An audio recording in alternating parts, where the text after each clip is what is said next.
I want to do the review for this comic, but I also want to play Mortal Kombat X. The sacrifices I make for you guys. So the villain, or rather villains, featured in this week's issue are the Sirens, and okay, I'm gonna be honest here, I wasn't that excited for this issue. I mean, I was mildly interested, and Adagio was a serviceable villain in Rainbow Rocks, but compared to the other villains that we're getting in this series, I just wasn't particularly hyped. In the weeks leading up to this issue, I was pretty much expecting a meh story that I wouldn't find myself revisiting anytime soon. So, how did the issue actually do? Admittedly, it was pretty good. The story elaborates on how the Sirens encountered Starswirl the Bearded and ended up getting banished to the EQG world.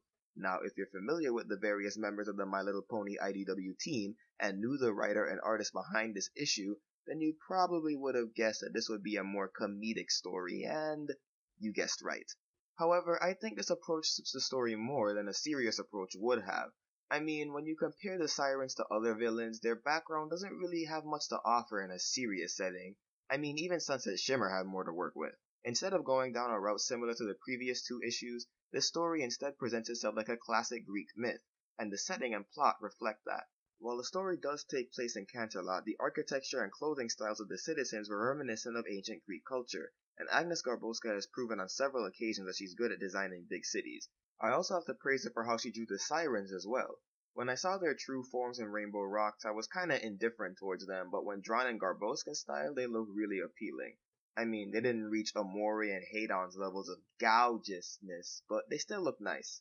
At first glance, it is rather weird that the ponies of Canterlot saw the Sirens walking around in broad daylight and didn't say anything, but when you read some of the ancient Greek myths, you'll notice similar instances of strange creatures walking amongst mortals and not really garnering much attention. Another aspect of Greek mythology that influenced this story is the usage of a certain element that was common in those myths. A lot of these ancient stories serve to provide supernatural reasons for natural occurrences. Why does it rain? The gods are crying. Why do thunderstorms happen? Zeus is having a temper tantrum. What causes earthquakes? Wrestling matches on Mount Olympus, of course. How did modern genres of music come about? A magical battle between three sirens and an old unicorn. Duh. This is where the comic's greatest strength lies. It takes the cultural origin of its central characters and embraces it to the fullest. As an added bonus, we get a little more characterization of the other two sirens, especially Aria. I mean, Adagio is still clearly the standout, but in this story I get the sense that she's the leader of a trio rather than a villain with two sidekicks.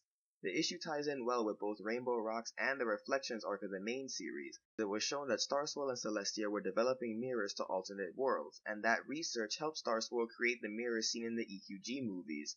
This issue takes place after the mirror was finished, and hold on, if Celestia and Luna were princesses when the story took place, then why didn't they see what the Sirens were doing in their home city and help Starswirl do something about it?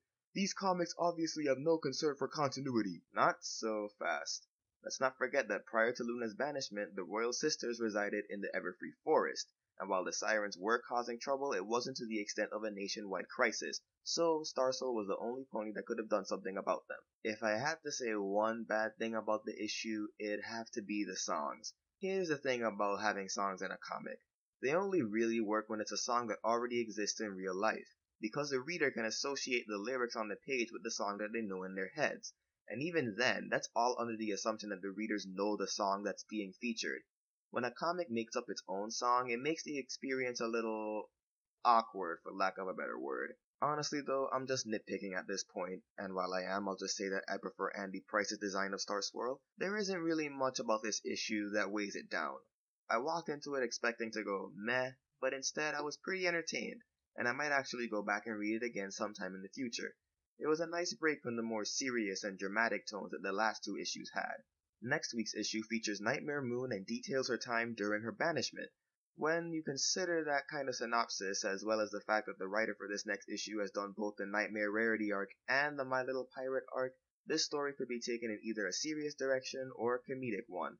I'll be fine with either way since we already know a lot about Nightmare Moon compared to the other villains, but all I ask is that we don't take the latter route for Chrysalis's comic. So, what did you think of the third issue of FIENDship is Magic? Let me know in the comments below or hit me up on Tumblr, and consider supporting me on PayPal through art commissions or donations. Until next time, keep it sketchy, folks.